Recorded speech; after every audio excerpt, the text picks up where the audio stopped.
já tinha acontecido a inauguração do templo, né? E Salomão trouxe a arca para o templo. Depois que ele falou com o povo, ele fala com Deus, a partir do verso 22. É uma oração longa, mas nós vamos destacar aqui alguns pontos, em nome de Jesus.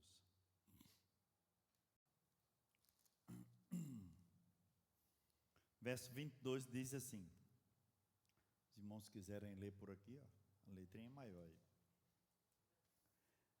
Pôs-se Salomão diante do altar do Senhor, na presença de toda a congregação de Israel, e estendeu as mãos para os céus, e disse: Ó Senhor, Deus de Israel, não há Deus como tu, em cima dos céus, nem embaixo da terra. Como tu que guardas a aliança e a misericórdia a teus servos, que de todo o coração andam diante de ti, que cumpriste para com teu servo Davi, meu pai, o que lhe prometeste pessoalmente e disseste, e pelo teu poder o cumprisse, como hoje se vê.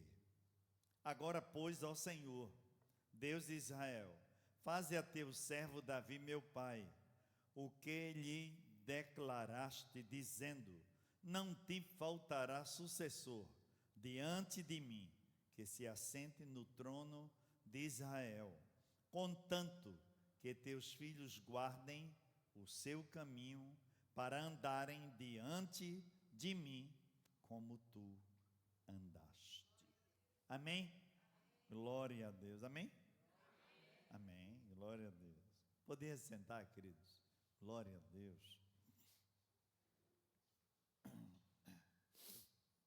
Deus tinha falado para Davi, com certeza não podemos negar, e a Bíblia respalda isso. Nos últimos dias de Davi, o desejo que o rei Davi tinha em construir a casa do Senhor. Mas Deus não permitiu que ele construísse. Deus não permitiu. Deus disse para ele que essa construção seria designada para o seu filho, Salomão.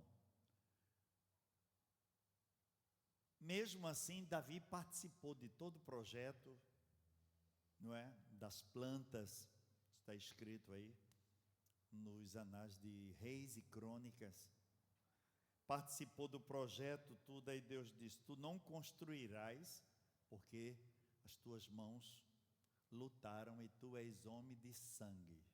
Eu tenho reservado um, que é teu filho, para que construa a minha casa. Salomão construiu o templo e construiu o palácio real. E Deus faz tudo certinho, no momento certo, na hora certa. E Ele usa as pessoas, os seus servos, que Ele quer usar e no tempo que Ele quer usar. Não é verdade? Porque Ele é soberano, não é verdade? Ele é soberano. E essa soberania dEle, muitas vezes, nós não entendemos. Quase sempre, né? Aí a gente procura entender e começa a entrar numa área que não dá para a mente humana entrar, às vezes termina entrando em parafuso, não é verdade? A mente termina se complicando, mas são coisas de Deus. Alguém já perguntou: mas pastor, por que Deus deixou? Eu digo: meu querido, a Bíblia diz que Deus disse para Davi que ele era homem de sangue. Coube a ele destruir todos os inimigos ao redor do reino. Mas Deus qualificou, capacitou o seu filho Salomão para a construção do templo. Mas veja que, como foi oportuno a utilização de Deus com Davi. Porque quando Salomão iniciou a construção do templo, Salomão estava tranquilo, porque não tinha guerra ao redor de Jerusalém. Aí a gente imagina se além da construção do templo e do palácio real, o rei Salomão teria que se envolver com lutas externas. Aí Deus se utilizou de Davi para destruir todos os inimigos ao redor de Jerusalém e capacitou o rei Salomão para a construção de sua casa. E a pessoa insistindo, eu digo, olha, está em dúvida, brevemente a gente vai chegar lá. Então, quando a gente chega lá, na glória, a gente pergunta, né? Eu dei aquela ênfase a ele, para ele botar Deus no canto da parede. Por que não deixou Davi? Mas o Senhor faz como quer. O importante é que a obra do Senhor foi executada. Esse é que é o importante, né? Não importa quem Deus vai usar, ou quando Deus vai usar, ou como Deus vai capacitar. O que importa é que a obra do Senhor, o projeto do Senhor, aqui seja elaborado. Se não fosse Salomão, seria outro. Mas Deus capacitou e escolheu Salomão para a construção do templo. E Salomão, quanto à área territorial externa de Israel, Salomão não se preocupou, porque Deus se utilizou de seu pai para trazer paz ao redor de Jerusalém, destruindo todos os inimigos. Salomão aqui, no capítulo 8, traz a arca para o templo, e quando ele trouxe a arca para o templo, ele começou a orar a Deus. Essa mesma oração está em 2 Crônicas, capítulo 6. Salomão estava diante do altar do Senhor, na presença de toda a congregação, né, de Israel, e estendeu as mãos para os céus. Aqui nós vemos que, antes de tudo, Paulo disse isso ao seu filho na fé, né? 1 Timóteo capítulo 2. Antes de tudo, Timóteo, faças oração, súplicas, intercessões, porque a oração é a base da igreja e do cristão. É oração, não é verdade? Se elabora tudo, se planeja, mas se não tiver com a oração, às vezes tem dado muita dor de cabeça, porque não se tem pedido a direção de Deus e não se tem orado, só se preocupa com o organograma, né, meramente litúrgico. Mas acima de tudo, não é, tem que haver a intimidade com Deus. O carro não precisa de combustível. O crente, o combustível dele é a oração. Oh glória, não é verdade? E o rei Salomão, 1 Reis capítulo 8, né, verso 22, 23, no 22 ele se reuniu na presença de toda a congregação e estendeu as mãos para os céus e começou a orar. Aí ele disse, ó Senhor, 23, ó Senhor Deus de Israel, né? Como é que diz aquela versão ali? Ó Senhor Deus de Israel, não há Deus como tu. Daí nós vemos o reconhecimento de Salomão, que o Senhor era com ele, porque Deus era Deus, e estava cumprindo na íntegra aquilo que tinha falado ao seu pai. Aí diz aqui, não há Deus como tu, em cima nos céus, nem embaixo na terra, como tu que guardas a aliança e a misericórdia a teus servos, que de todo o coração andam diante de ti. A palavra-chave aí do versículo 22, né, no meu entender, é aliança. Quem tem aliança com Deus, aliás, nós poderemos inverter, a aliança que Deus tem com os seus filhos, conosco, ela não é temporária e não é momentânea, é uma aliança eterna. Se a igreja crê, glorifica, é uma aliança eterna. Deus não faz aliança com os seus filhos para desmanchar. Vou desmanchar, viu? Vou encerrar a aliança, daqui a uns 6 meses, 1 ano, eu reato a aliança. Isso não existe, isso é heresia. A aliança com Deus é eterna. O que Salomão está dizendo aqui, que Deus é o Deus que está nos céus e é o mesmo Deus que está embaixo na terra, e Ele é o Deus que guarda. Guardar aí no hebraico significa preservar, cumprir, não é verdade? Significa zelar por algo que foi pactuado, não é? Que guardas a aliança e a misericórdia aos teus servos. Tudo é pela misericórdia, viu? Servo nenhum tem o direito, ou pode dizer que ostenta, porque a glória é do Senhor. A igreja concorda comigo? A glória é dele. Pela misericórdia é o Senhor que capacita, e cada um Deus capacita e se torna, a gente não, mais prático numa habilidade. A gente não pode dizer isso. Eu vejo pessoas aí, tem uma oratória que eu fico me babando, não é verdade? Não é verdade? Mas nem todos têm, não é verdade? Mas a cada habilidade que o servo de Deus tenha, o Senhor vai capacitando, e a obra do Senhor vai sendo feita, e o nome dele é que vai ser, aliás, é que sempre será glorificado, não é verdade? No verso 24, o rei disse: que cumpriste para com teu servo Davi.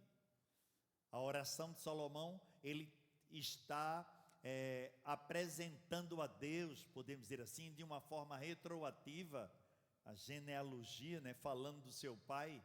Que cumpriste para com teu servo Davi, meu pai, o que lhe prometeste. O Deus que promete, ele cumpre. Oh glória, estamos aqui porque ele tem cumprido para conosco o que tem prometido. Se ele não cumprisse, nenhum de nós estaríamos aqui, não é verdade? É porque ele tem cumprido, ele tem zelado, ele é o Deus que zela pela sua palavra. O que lhe prometeste pessoalmente, que cumpriste para com teu servo Davi, meu pai, o que lhe prometeste pessoalmente, o disseste, e pelo teu poder o cumpriste, como se vê hoje. O rei Salomão está dizendo: eu estou aqui hoje te intercedendo no templo que acabou a sua construção, a arca está no templo, e agora todo o aparato tem o templo, porque tu me deste sabedoria e riquezas para construir, mas isso não é, ele quis dizer isso, mas isso não é outra coisa, é o que tu prometeste a meu pai, tu agora estás cumprindo na íntegra. E quantas promessas os filhos usufruem de promessas que Deus fez aos pais. Mamãe dizia: eu creio, Deus pode me levar, mas eu creio que a promessa que tu tens feito, ela será extensiva para os meus filhos. Não é verdade? Os pais, orando, não é verdade? Às vezes Deus, a intimidade é tanta que Deus faz como Enoque. Enoque andava com Deus e Deus para si o tomou. Aí Deus recolhe, mas o que Deus prometeu é extensiva, família. Glória a Deus, filhos, netos, descendências, porque o que ele prometeu, ele é fiel para cumprir o que promete. Glória a Deus. O rei Salomão está dizendo aqui que o Senhor, Deus de Israel, é o Deus que promete e cumpre. No verso 25, ele disse assim: agora, pois, ó Senhor, Deus de Israel, faze a teu servo Davi, meu pai, o que lhe declaraste, dizendo: não te faltará sucessor diante de mim, que se assente no trono de Israel, contanto que teus filhos guardem o seu caminho, para andarem diante de mim como tu andaste. O rei está dizendo aí que Deus é o Deus que cumpre, é o Deus que promete, é o Deus que cumpre. Agora, quando ele fala que tem que andar nos caminhos, ele está falando aí de intimidade com Deus. Se o pai tem intimidade com Deus, o filho também tem que ter, porque quando essa intimidade, ela é desligada, foi o que aconteceu, né? Estávamos falando ontem na classe do discipulado, os nossos primeiros pais lá no Éden. Pensa numa intimidade grande que tinham, uma comunhão tremenda. Na viração do dia, Deus vinha conversar. Se Deus vinha conversar, eu tenho certeza que Deus não vinha jogar a conversa fora. Quem joga a conversa fora somos nós, às vezes, né? Deus não vinha jogar a conversa fora. A conversa era boa, era algo extraordinário da parte de Deus. Aí o diabo, que estava vendo de camarote essa comunhão toda, deu um tiro pensando que era certo, mas ele perdeu na investida, porque o Filho do Homem veio para nos dar liberdade, e esta liberdade é o que nós estamos tendo hoje, né? Foi veiculado na mensagem em domingo. Éramos bastardos, mas agora somos filhos legitimados e adotados por Ele. Glória a Deus. No verso 25, ele diz assim: agora pois, ó Senhor, Deus de Israel, faze a teu servo Davi, meu pai. Esse é o 24, é o 25, é o 26. Agora também, ó Deus de Israel, cumpra-se a tua palavra que disseste a teu servo Davi, meu pai. Glória a Deus. 27. Mas de fato habitaria Deus na terra? Eis que os céus e até o céu dos céus não te podem conter, quanto menos esta casa que eu edifiquei. A gente vê aí a humildade e o reconhecimento por parte do rei Salomão da soberania de Deus. O que tinha, a mente humana é muito pequena. Hoje, quando você chega lá em Israel, nós vemos, quem foi lá, mas os irmãos estão indo lá, quando melhorar o corre-corre, né, da guerra, vai melhorar.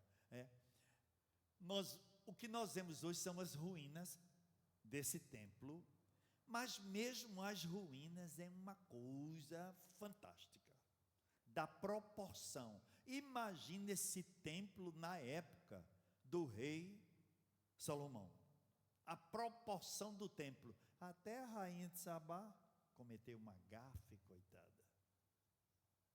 Está escrito aqui na Bíblia. Ela ficou sem saber como era que ia, como era que pisava. Ela disse, quando ela entrou, ela disse: não me disseram nem a metade do que estava vendo. A glória, porque Deus disse: eu vou dar a Salomão. Ele orou antes: Senhor, eu quero sabedoria eu quero que tu me deis sabedoria para eu entrar e sair. Isso é fantástico isso. Aí Deus disse: olha, Salomão, como tu não me pediste riqueza nem glória, me pediste sabedoria para entrar e sair, eu vou te dar esse parâmetro para que tu entres e saia. Entrar e sair, isso é importante isso, irmãos. É importante isso, porque tem pessoas que entram até bem, mas quando sai é um desastre, né?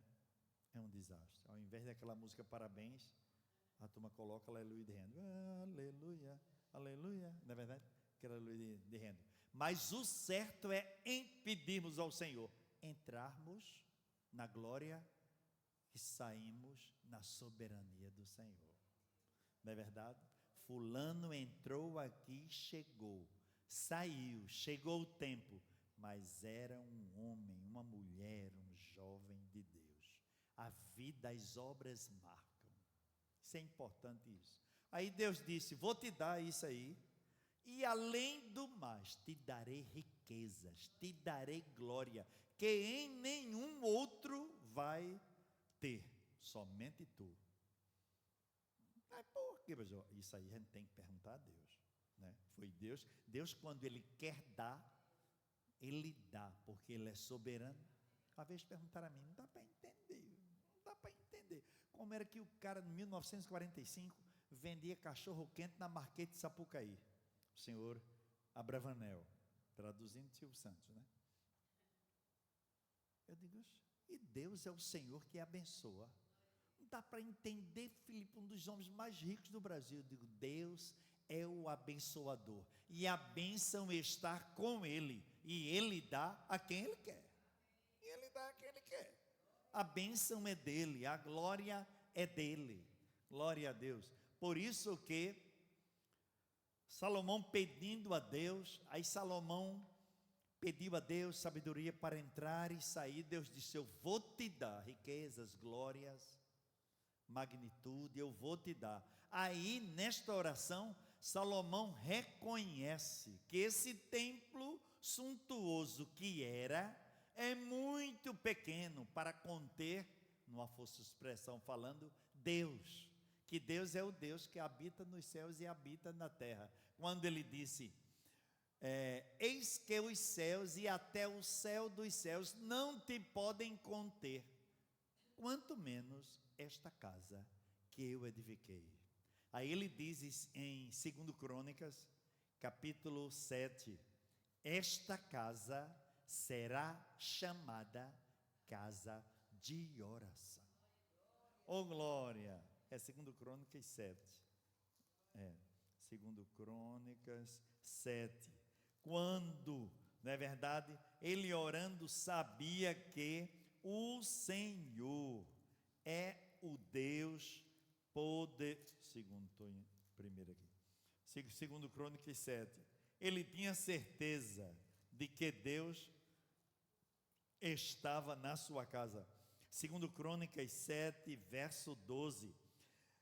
De noite apareceu o Senhor a Salomão e lhe disse: ouvi a tua oração e escolhi para mim este lugar para a casa do sacrifício. Casa de Deus não é casa de show, né? Casa de Deus não é casa de show do milhão, não. Casa de Deus é casa de oração, casa para clamar, casa de refúgio, casa de socorro. Quantos têm, não estou falando aqui, mas quantos têm entrado nas casas de Deus e têm encontrado refúgio? Porque a casa do Senhor tem que ser o socorro pronto.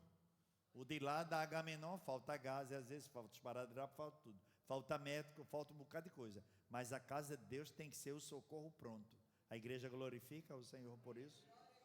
Aí o rei Salomão, nessa oração, ele diz no verso 28, atenta, pois, para a oração de teu servo, e para a sua súplica, ó Senhor, meu Deus, para ouvires o clamor e a oração que se faz hoje, o teu servo, diante de ti. Salomão, aprendemos aí que Salomão tinha certeza de que aquela casa, de que aquele templo suntuoso que era, uma das obras mais magnificentes que já foi idealizada lá em Jerusalém, era o local que Deus estaria ali perpetuamente para ouvir o clamor dos seus filhos.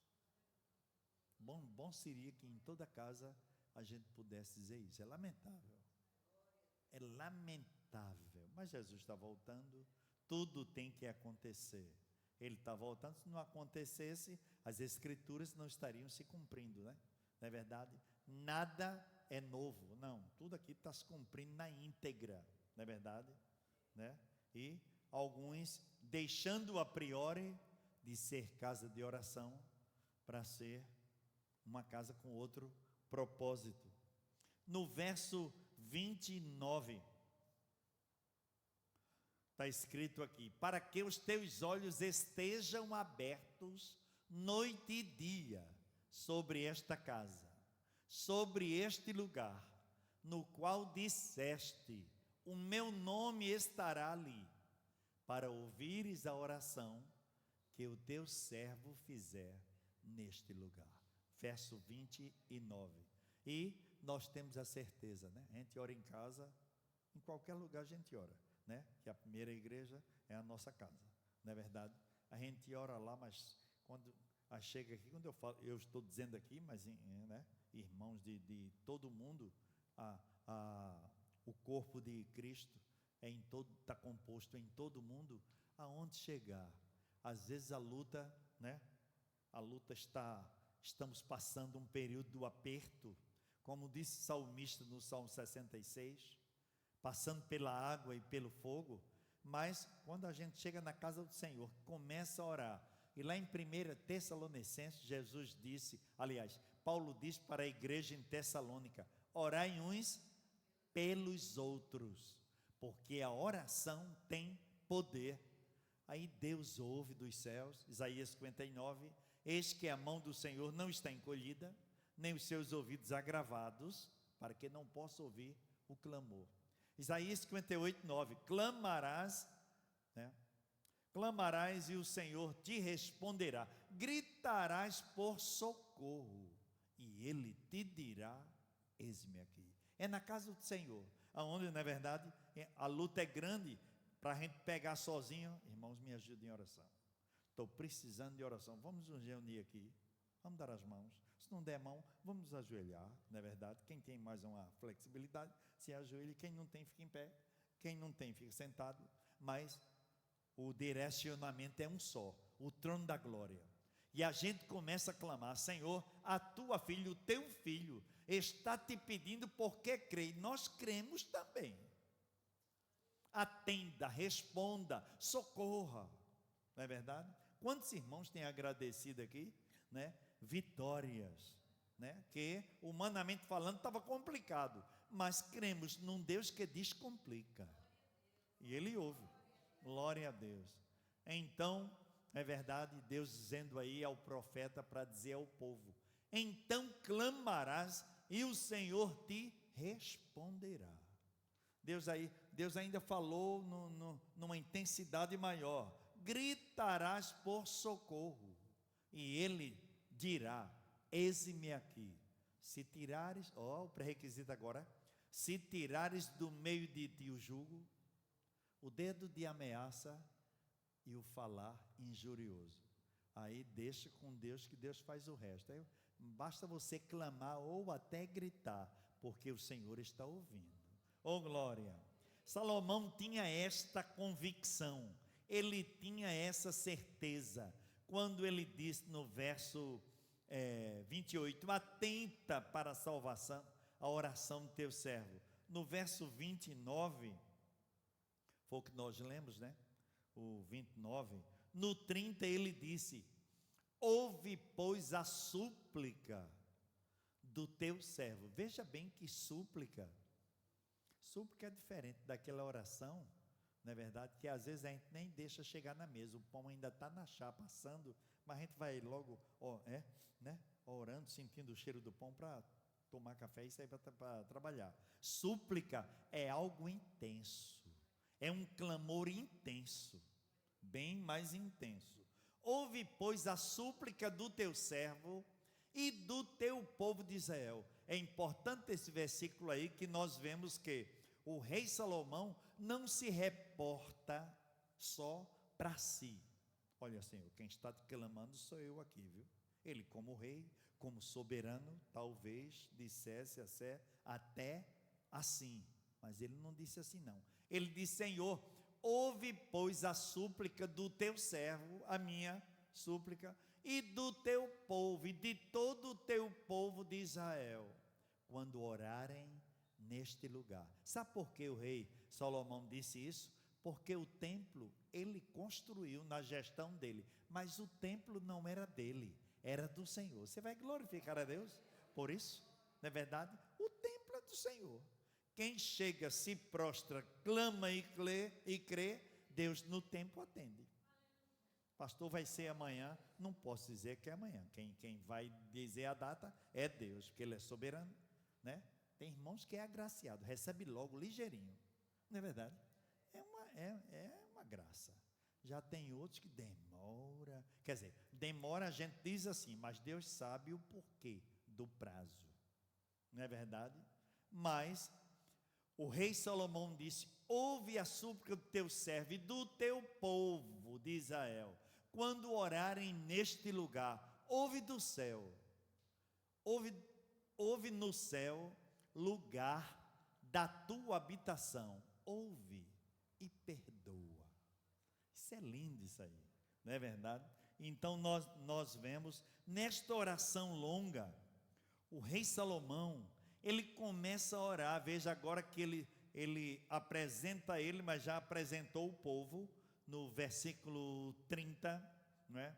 No versículo 31 ele disse: e se alguém pecar contra o próximo, ele orou até por aqueles que se porventura pecassem um contra o outro, não é verdade? E lhe for exigido que jure, e que ele vier a jurar diante do teu altar nesta casa, ouve, o 32, ouve dos céus e age. Essa é a certeza que nós temos, é que quando se clama ao Senhor, em qualquer lugar, mas principalmente no templo, o Senhor que está ouvindo, Ele vai agir. Diga amém por isso. Ele age, não é verdade?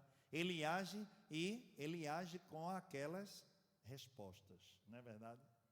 Respostas. Sim, é o agir dele. Não, é o agir dele. Às vezes eu estava conversando com a irmã, quando eu falei sim, ela lê. Quando eu falei não, ela diz Virgem Maria. Eu digo, não é Virgem Maria não, é ele, porque as respostas é dele, não tem nada de Virgem Maria aí. Ele diz sim, também ele diz não, e complica mais ainda. Ele diz, espere. O que é que a gente vai fazer? É ficar em um desses patamar que o Senhor respondeu, né? Aí a gente ora já orando, Senhor, nunca diga não, Jesus, vem cá, vem, né? Pelo menos o sim, ou espere, eu estou na fila, Senhor, né? A gente diz assim, né? É verdade. Mas para mim, a resposta mais contundente é a do silêncio de Deus. E Deus faz isso, testa os seus filhos com o seu silêncio. Mas o importante é frisar que mesmo no silêncio para nós, Ele não deixa de trabalhar pelos seus filhos. A igreja crê e glorifica, mesmo no silêncio dele. E aí, já chegou alguém para mim, viu? Já chegou alguém para mim, alguns dias atrás, alguns anos atrás. Estou vendo nada. Poxa, eu digo, nem você, nem eu também. Nem eu que estou pedindo, estou vendo, né? Mas eu creio, eu disse para a pessoa, eu tenho certeza que o silêncio de Deus não quer dizer que Ele não está trabalhando. No silêncio Ele tem trabalhado. Glória a Deus, no nome de Jesus, glória ao Senhor. Aí ele começa no verso 33, quando o teu povo por ter pecado contra ti, ferido diante de inimigo. Salomão começa a apresentar vários pedidos ao Senhor relacionados ao povo. Ele ora até por aqueles que vão para a guerra. Ele ora, verso 37, quando houver fome na terra ou peste, quando houver crestamento ou ferrugem. Crestamento é sol, né? Você ficar muito assolarado. O sol de Israel não é brincadeira, né? No inverno é 50 graus na sombra, não é fácil, não é verdade? E às vezes Deus caprichava o bronzeador, o sol, para estar falando para o povo, né? Porque Deus tanto manda a brisa, mas às vezes Ele está caprichando do bronzeador, né? Aquele bem conhecido da Johnson, né? Aquele, não é verdade? Aí ele está orando, no verso 38 ele diz, toda oração e súplica, que qualquer homem, ou todo o teu povo de Israel fizer, conhecendo cada um a chaga do seu coração, e estendendo as mãos para o rumo desta casa, ele está dizendo, atende, Senhor. Aí ele diz aqui, no verso 41, também ao estrangeiro, que não for do teu povo, até pelo estrangeiro que não tinha nada a ver com a aliança de Israel, mas ele diz na sequência, se esse estrangeiro vier a reconhecer o teu nome e chegar no templo, ouve, Senhor, ele também, né? Isso é importante, isso, como a gente aprende, né? Com a palavra do Senhor. Então nós vemos aí que o rei Salomão, ele não foi egoísta em estar no dia da inauguração pedindo só por ele ou para ele, mas ele estava apresentando todas as classes, não é verdade? Aí no verso 43, ele diz: ouve tu nos céus, lugar da tua habitação, e faze tudo o que o estrangeiro te pedir, olha, está vendo? A fim de que todos os povos da terra conheçam o teu nome, para te temerem como o teu povo de Israel, e para saberem que esta casa que eu edifiquei é chamada pelo teu nome. Glória a Deus.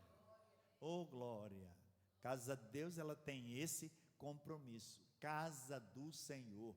É o Senhor estar. Por isso que Deus disse para ele, naquela noite, quando Deus lhe apareceu: ouvi a tua oração e separei esta casa para a casa do sacrifício. Hoje a gente vê muita coisa diferenciada.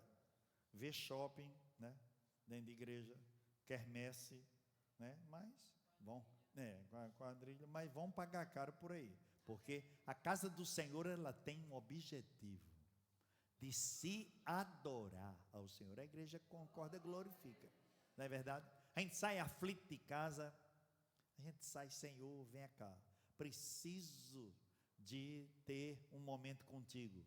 Às vezes a gente sai de casa, em casa está muito tumultuado, vou para a igreja. Aí quando a gente chega, independente do grupo que tenha, mas a gente sabe que Deus está lá presente. Isso é importantíssimo, isso é importantíssimo, não é verdade? Porque Deus, o rei Ezequias passou por um momento complicado, quando Senaqueribe mandou a carta pelos seus soldados e disse: ou se rende, ou então a gente vai entrar. Ele não teve demora, ele não tinha contingente para guerrear contra os assírios. Ele foi para onde? Qual foi a decisão que ele tomou? Avisou o profeta Isaías e foi para o templo, foi orar. Disse: Senhor, o homem é maior do que eu, mas eu não posso. Aí Deus falou através do profeta e disse: pelo caminho que ele veio, ele vai voltar. Ele não vai levantar lança, tranqueira, nada. Eu é quem vou agir. Glória a Deus. E naquela noite Deus, no seu exército, a gente vê isso em Lucas, capítulo 2, miríades de anjos, Deus só usou um, viu? Deus podia dizer: sai uma terça parte do exército. Não, só precisou de um. Disse: faça uma visita lá no arraial dos assírios. Faça uma visita, mostre o meu poder lá. Entre, chegue chegando, viu? Acabou. Oxê, acabou-se. Um só. 185.000 assírios foram exterminados. Sabe por quê? Porque o clamor no templo do rei, o profeta Isaías, Deus ouviu. Por isso que o rei Salomão está dizendo aqui, que conheçam o teu nome, para te temerem, como o teu povo de Israel, ele quis dizer, como o teu povo de Israel te temem, e para saberem que esta casa que eu edifiquei é chamada pelo teu nome. Oh glória, que Deus possa, queridos, nos ajudar. Aí ele está dizendo aqui, no 44, quando o teu povo sair à guerra contra o seu inimigo, pelo caminho por que o enviares, e orar ao Senhor, voltando para esta cidade que tu escolheste, para a casa que eu edifiquei em teu nome. 45, ouve tu nos céus a sua oração e a sua súplica, e faz-lhe justiça. Oh glória! Ele encerra esta oração nos versos 51, ele diz assim: porque é o teu povo e a tua herança, que tiraste da terra do Egito, do meio do forno de ferro, para que teus olhos estejam abertos à súplica do teu servo e à súplica do teu povo de Israel, a fim de os ouvirem os ouvires, em tudo quanto clamarem a ti. Oh glória! Ele encerra no versículo 53 dizendo: pois tu, ó Senhor Deus, os separaste dentre todos os povos da terra, para a tua herança. Herança é o que? A posteriori de um pacto de aliança, ok? Um filho quando faz uma aliança, um pai quando faz uma aliança, podemos dizer assim, contratual e jurídica lá no cartório, ele pode, com uma documentação, pegar aquele filho que não é dele, que foi gerado por outra pessoa, mas agora esquece quem foi, agora aquele filho legitimado, não é isso, doutora? Juridicamente no cartório é dele, porque é uma aliança de filiação. Do mesmo modo Deus faz comigo e com você. Por isso que Paulo disse aos irmãos da igreja em Éfeso: o Senhor vos tem abençoado. Está lembrado do domingo os tópicos? O Senhor vos tem abençoado, né? O Senhor vos tem eleitos, vocês foram eleitos pelo Senhor. O Senhor vos tem santificado. O Senhor vos tem adotado como filhos. E o Senhor tem santificado para a boa obra do Senhor. Então, ele disse aqui: como falaste por intermédio do teu servo Moisés, quando tiraste do Egito os nossos pais. Ele nessa oração, ele encerra fazendo uma oração, né, retrospectiva, histórica. Aí apresenta ao Senhor o pacto que Deus fez a Moisés lá no deserto, né? Que foi cumprimento com Moisés do que Deus disse a quem? A Abraão. Capítulo 12 do Gênesis. Deus disse: multiplicarei a tua descendência, eles serão escravos numa terra que não conhecem, vão passar tempo lutando aqui, sendo escravos, mas eu vou tirá-los com mão poderosa e com riqueza. E quando saíram do Egito, saíram ricos. Não souberam administrar. Meu querido irmão Arão, me desculpe, mas de administrador, ele fica muito a desejar, né? Ficou a desejar, porque pegou o ouro todinho do povo, foi fazer o Deus ápice, mas o povo saiu rico. Eles não souberam administrar a riqueza, mas saíram ricos. Mas Deus cumpriu com o que falou, porque Deus não deixa de cumprir o que Ele fala comigo, não. Às vezes é nós que não sabemos administrar aquilo que Deus dá mediante a sua promessa. Mas nesta tarde temos a certeza absoluta de que, como Deus ouviu Salomão, ele está pronto a nos ouvir para a honra e para a glória do seu nome. Amém? Que Deus nos abençoe no nome de Jesus. Por isso que a oração na vida do cristão não é algo que pode fazer de vez em quando. A oração na vida do cristão é algo constante. O carro não precisa de água para o radiador, não precisa de combustível para andar. O servo de Deus precisa de oração. Sem a oração não é nada. Não é verdade? Não é isso, Meliette? É a oração que tem nos mantido em pé. Glória a Deus. É a oração. Amanhã mesmo no culto, né, de ação de graças, que a irmã Sônia vai louvar a Deus nesse culto de ação de graças. O que é isso? A igreja orou, ela orou, a igreja orou e Deus respondeu. E quando Deus responde, a gente não pode ficar calado, enclausurado. A vontade que temos é de agradecer a Deus. Foi o Senhor que fez isto. Ele prometeu e Ele fez. E é coisa maravilhosa aos nossos olhos. Vamos estar juntos agradecendo a Deus por vitória que Deus tem dado à sua serva, a irmã Sônia. No sábado pela manhã estaremos na consagração e no domingo de manhã estaremos na escola bíblica dominical aprendendo do Senhor, e à noite o culto da família.